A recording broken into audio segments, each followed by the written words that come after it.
तो यहाँ पर केवल मनुष्य तन मिल जाने से बात नहीं बनती है, गुरु से ही बात बनती है। इसलिए जीवन में गुरु का बड़ा महत्व है, क्योंकि अगर गुरु नहीं होंगे तो यहाँ स्वयं राम जी ही बता रहे हैं कि बिन भोलेनाथ ही बता रहे हैं, वो गरुड़ जी से कहते हैं कि बिन सत्संग न हरि कथा ते ही बिन द्रवही न राम। तो उन्होंने कहा कि भाई जब तक आपकी हरि कथा नहीं होगी, जब तक संत नहीं होंगे, बिनु सत्संग न हरि कथा, तो उन्होंने कहा कि ते ही बिन मोह न भाग। और कहते हैं कि जब तक हरि की कथा नहीं होगी, हरि की कथा के बिना मोह नहीं जाएगा। वो कह रहे ते ही बिन मोह न भाग, कह रहे हैं कि तब तक मोह नहीं भागेगा, क्योंकि आपको और हमें क्या हुआ है, हमसे यही तो कहा जाता है कि भाई मोह और माया, हम इसी में फंसे हुए। पर यहाँ पर स्वयं महादेव क्या कह रहे हैं, वो इसी चीज़ को कह रहे हैं कि बिनु सत्संग न हरि कथा। बिनु सत्संग मतलब बिना संतों के हरि कथा नहीं है, जब तक संत नहीं होंगे। इसीलिए संत की महिमा इतनी होती है। भगवान भी स्वयं इस चीज़ को कहते हैं कि प्रथम भगति संतन कर संगा, और यहाँ पर स्वयं भोलेनाथ भी कह रहे हैं कि बिन सत्संग न हरि कथा। उन्होंने कहा बिना संतों के हरि की कथा कौन सुनाएगा, और ते ही बिन मोह न भाग, उन्होंने कहा कि तब तक मोह नहीं जाएगा।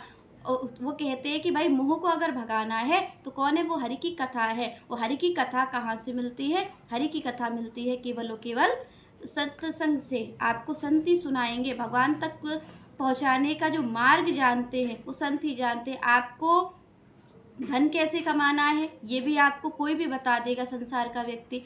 आपको परिवार कैसे चलाना है वो भी आपको हर कोई बता देगा, पर आपको भगवान से कैसे मिलना है ये तो केवल और केवल आपको संत ही बता सकते हैं। क्योंकि यहाँ स्वयं भगवान भी कह रहे हैं कि पहली भक्ति संतों का संग ही है, और यहाँ पर भोलेनाथ जी भी यही कह रहे हैं कि बिनु सत्संग न हरि कथा। उन्होंने कहा भाई हरि की कथा बिना संतों के कौन सुनाएगा, इसलिए संतों की महिमा है, क्योंकि भगवान से तो एकमात्र मिलाने वाले संत ही हैं, गुरु ही हैं। बिना गुरु के भवनिधि कोई नहीं तर सकता है। तो यहाँ पर इसीलिए गुरु की महिमा बहुत है। इसलिए आप और हमें भगवान से ये प्रार्थना करनी चाहिए कि चाहे वो जीवन में हमें धन ज़्यादा दें न दें, या फिर हम, क्योंकि देखिए भगवान हर जीव को जानते हैं कि कितनी ज़रूरत है, उतनी तो वो पर्याप्त मात्रा में सबको ही दे रहे हैं। चींटी से हाथी तक भगवान सबको दे रहे हैं, सभी का पालन कर रहे हैं। पर हमें अगर भगवान से कुछ मांगना चाहिए तो हमें क्या मांगना चाहिए, हमें ऐसे किसी संत का संग, ऐसे किसी गुरु का साथ ही भगवान से मांगना चाहिए।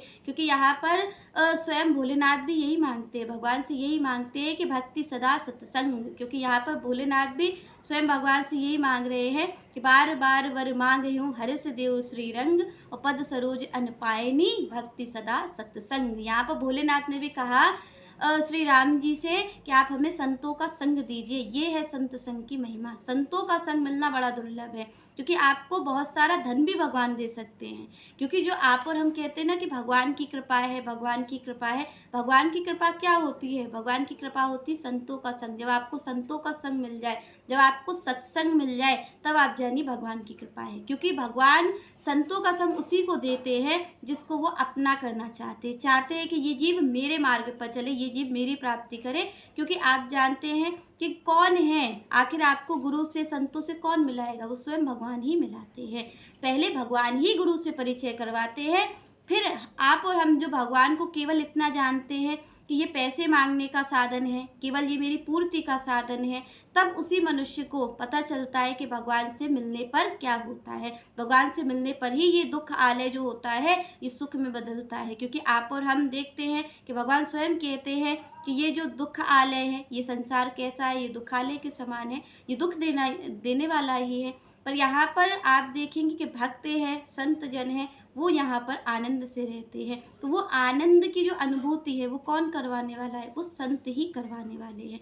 तो यहाँ पर आप और हमें भी यही मांगना है आज भगवान से कि आप बार बार वर मांगे हूँ हरिस देव श्री रंग, और पद सरोज अन पायनी भक्ति सदा सत्संग। कि हमें आप भक्ति भी दीजिए, पर भक्ति बिना संतों के कभी नहीं हो सकती है। आप देखिए आपके जीवन में खूब भक्ति होगी, पर आप वो भक्ति हो ही नहीं सकती जब तक संतों का संग नहीं है। क्योंकि आप जिस भक्ति मार्ग पर जा रहे हो उसके लिए आपको कोई ना कोई मार्ग बताने वाला चाहिए, क्योंकि आप और हम कहीं पर भी जाते हैं, और जब हम कहीं जाते हैं तो हमें ये ज़रूरत पड़ती है कि हमें कोई मार्ग बताए, तभी तो हम अपने गंतव्य तक पहुँचेंगे। ऐसे तो हमारा क्या होगा, कभी हम थोड़ा इधर चलेंगे, कभी उधर चलेंगे, हमारा भटकना हो सकता है, पर हम किसी भी मंजिल तक पहुँच नहीं सकते, क्योंकि मंजिल तक पहुँचने के लिए आपको कोई मार्गदर्शक चाहिए। और भक्ति मार्ग पर जो मंजिल है वो स्वयं भगवान हैं, और भक्ति मार्ग पर चलने के लिए जो मार्गदर्शक हैं वो स्वयं गुरु हैं, वो स्वयं संत हैं, क्योंकि संत ही हमें बताते हैं कि हमें किस तरीके से करना है। तो यहाँ पर इसीलिए गुरु की बड़ी महिमा बताई गई है।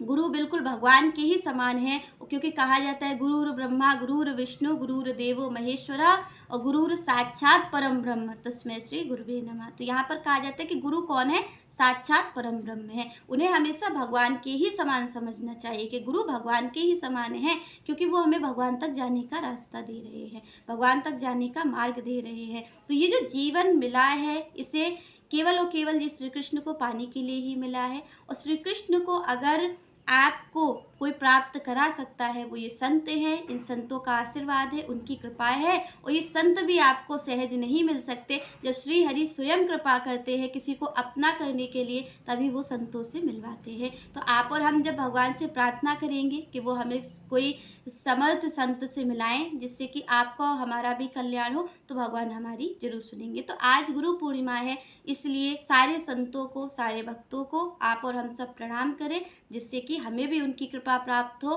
क्योंकि आप देखते हैं अनेक संत हुए हैं और अनेक संतों ने भगवान की प्राप्ति की है, और आपके और हमारे लिए कुछ संत हैं जो सत्संग के द्वारा आज भी हमें भगवान का मार्ग दिखा रहे हैं। कुछ संत हैं जिनके जो सदग्रंथ हैं उनको पढ़ के हम भगवान की ओर जा रहे हैं। और सबसे बड़े जो जिन्होंने मार्ग की शुरुआत की वो हैं वेद व्यास जी। वेद व्यास जी ने हमारे लिए, आपके लिए कितने ग्रंथ लिख दिए, जिनके प्रकाश में आप और हम अपने मार्ग को तय कर पा रहे हैं भक्ति मार्ग पे चलने के लिए। क्योंकि आप और हम जानते नहीं हैं, और ये अंधकार से भरा मार्ग है, पर यहाँ पर जो दीपक है वो कौन है, वो ये संत ही हैं। वो संत के ही जो रोशनी है उसी में ही हम आगे बढ़ सकते हैं। कोई भी अगर ये सोचे कि बिना गुरु के, बिना संत के आगे बढ़ ले, तो कोई भी नहीं चल सकता है। कोई भी बिना गुरु के, बिना संत के आगे नहीं बढ़ सकता है।